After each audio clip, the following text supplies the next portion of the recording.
नाम जप का रहस्य।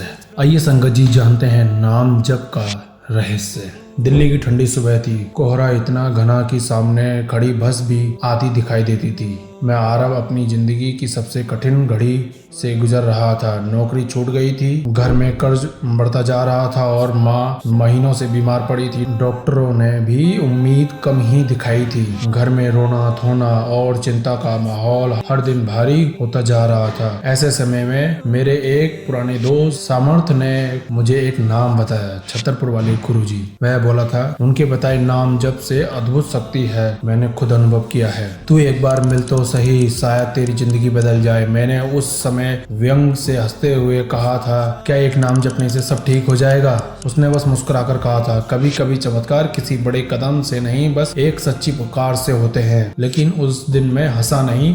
मेरी जिंदगी इतनी टूट चुकी थी कि अब चमत्कार की उम्मीद भी एक सहारा लग रही थी। गुरुजी से पहले मुलाकात में शाम को छतरपुर पहुंचा। संकरी गलियों और हल्की धूप के बीच एक छोटा सा आश्रम था। शांत, बिल्कुल संत जैसा। कोई गहरी अनकही ऊर्जा हवा में तैर रही हो। अंदर एक कमरे में लोगों की छोटी सी भीड़ बैठी थी। कुछ रो रहे थे, कुछ हंसते हुए अपने अनुभव सुना रहे थे और बीच में एक सरल सी मुस्कान लिए बैठे थे गुरुजी।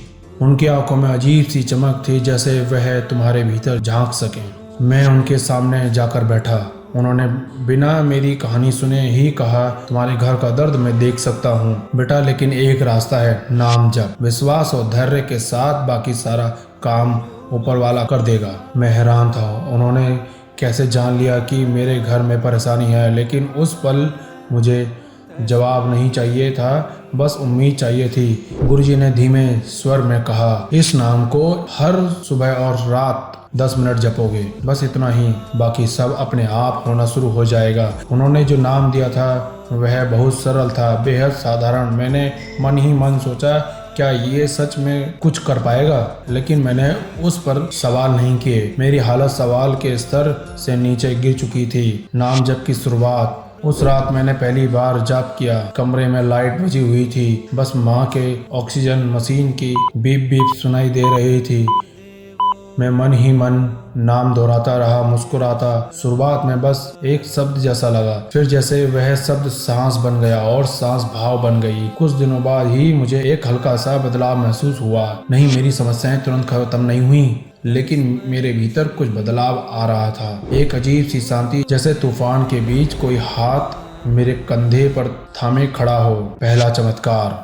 लगभग 12 दिन बीत चुके थे। उसी दौरान डॉक्टर ने माँ की हालत अचानक सुधरती हुई बताई। जैसे बीमारी को लेकर वे हफ्तों से परेशान थे, उसमें अब उम्मीद दिख रही थी। डॉक्टर ने कहा, यह सुधार अप्रत्याशी है, लेकिन बेहद अच्छा संकेत है। मैं अवक था। उस रात पहली बार खुशी के आंसू निकले।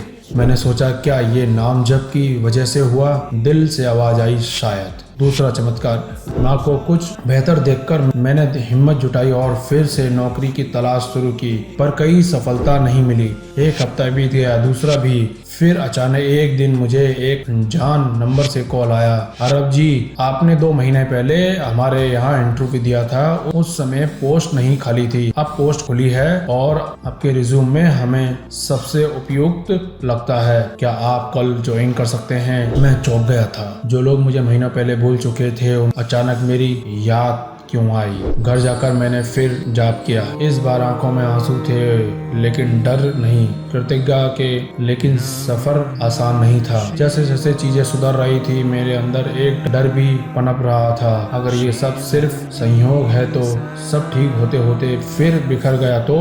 और फिर एक दिन ऐसा हुआ जिसने मेरी पूरी दुनिया हिला दी। माँ अचानक बेहोश हो गई। ऐसा लगा जैसे सारी उम्मीद कांपने लगी हो। अस्पताल में उन्हें आईसीयू में शिफ्ट किया गया। डॉक्टर बोले, अगले 48 घंटे महत्वपूर्ण हैं। मेरी पूरी दुनिया उसे 48 घंटों में सिमट गई। मैं अस्पताल के बाहर बैठकर रो रहा था। फिर अचानक मुझे गुरुजी की बात याद आई, जब सबसे ज्यादा अंधेरा हो तभी प्रकाश सबसे करीब होता है। उस रात मैंने पूरी जान लगाकर जाप किया, कभी फुसफुसाते हुए, कभी रोते हुए, कभी चुप रहकर भी मन में उस नाम को पुकारते हुए। अंतिम सस्पेंस और मोड़। दूसरी सुबह आईसीयू का दरवाज़ा खुला, मेरे पैरों तले ज़मीन खिसक गई। डॉक्टर बाहर आए और बोले, कमाल है, उनके शरीर में ऐसी प्रतिक्रिया दी है जो हमने सोचा भी नहीं था। अब खतरा टल गया।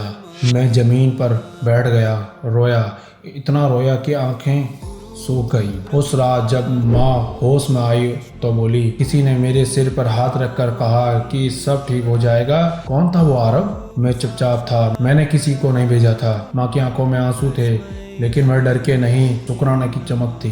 गुरुजी से आखिरी मुलाकात। मैं दौड़कर छतरपुर वापस गया। गुरुजी वहीं बैठे थे, जैसा हमेशा होते हैं। मेरी आंखें भर आई। मैंने कहा, गुरुजी क्या ये आपकी वजह से हुआ है? उन्होंने मुस्कुराकर कहा, बेटा मैंने तो बस रास्ता दिखाया, चलना तुम्हें था, शक्ति तो हमेशा तुम्हारे भीतर ही थी। तुम्हारी श्रद्धा, तुम्हारा विश्वास बस जागने का इंतजार कर रही थी। मैंने पूछा, माँ कह रही थी किसी ने उनके सिर पर हाथ रखा है, कौन था वो?